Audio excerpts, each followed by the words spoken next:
In this video, we will see how to trace an assembly language program. Before moving on, let me show you the table, the instruction set we are going to use in this example. We are using the A-level computer science syllabus instruction set. One more point here for AS and A-level computer science, accumulator is our general purpose register. For this example, the trace table needs a column for accumulator. So one would be for accumulator, two for memory location, two columns for memory location, and one column for the output. Here we have one for the accumulator, two for the memory location, and one for the output. This is a worked example, that's why they have already told what is required. But in exam, generally, you are given the structure of the table, you just have to fill it. And now talking about why do we need two for the memory locations, because here you can see we have just reference to memory location. We have used two memory location in our program, so we do not need more column for other memory location as they are not discussed in our example. The tracing is based on an initial user input. So the input we have is 15, a second input 27, and a final input 31. We have three inputs. First input is 15, second is 27, and the final or third input is 31. This is the program, and the first instruction says in. In means some value is given by the user, is entered by the user.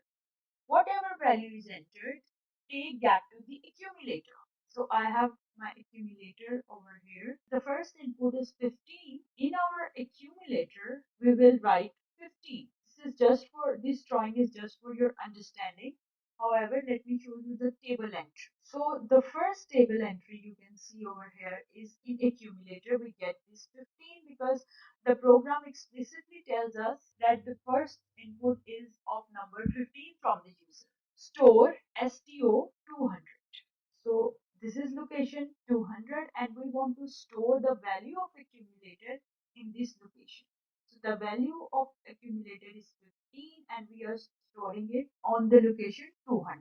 Let's see its table entry. So the memory location 200 is loaded with the value of accumulator, and you can see in the next line we have placed. Third instruction also says in. Now as we said, we have three inputs, so we will now take the second input because it was mentioned that 27 is the second input. Now when we say in, again it will go to accumulator and the accumulator value will be updated and it would be now 27. So now the value is 27 and let's see its table entry. You can see here on the third line it's 27, store 201.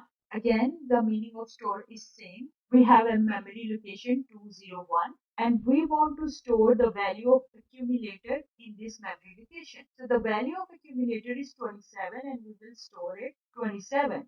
Now let's see its table entry. Memory location 201 and on the fourth row you can see the table entry is 27 in. And as we said before, we have three inputs and now this is the turn of 31.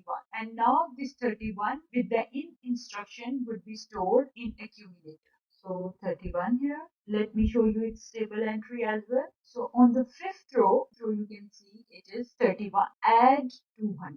Whatever is in the location 200, which is 15, should be added with the contents of accumulator. If we add together 15 plus 31, that is equal to 46. This 46 would now be in accumulator and this is all done through this add instruction. Let's just update the value of accumulator. Now it is 46.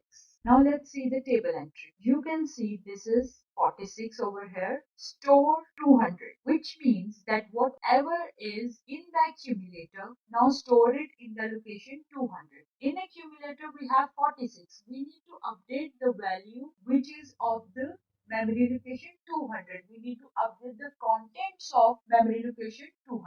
Let's update. Here we'll get 46. So let's see the table entry. Now in the memory location 200 we will see 46. See, add 201. The contents of 201, that is 27, plus the contents of accumulated, which is 46.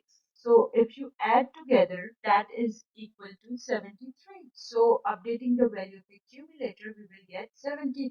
Let's see the table entry for this add 201 instruction. You can see the value of accumulator is now 73. Now we have increment accumulator. Increment accumulator is to add 1 in the contents of accumulator. So the contents of accumulator now are 73 plus 1, that is equal to 74. So now in accumulator we have 74. Let's update the value and see its table entry. Here is our 70 out. So we have to output the value in the accumulator. As you can see here we have 74. So in the output column finally we will write 74. So the final instruction is end, and it means to return the control to operating system back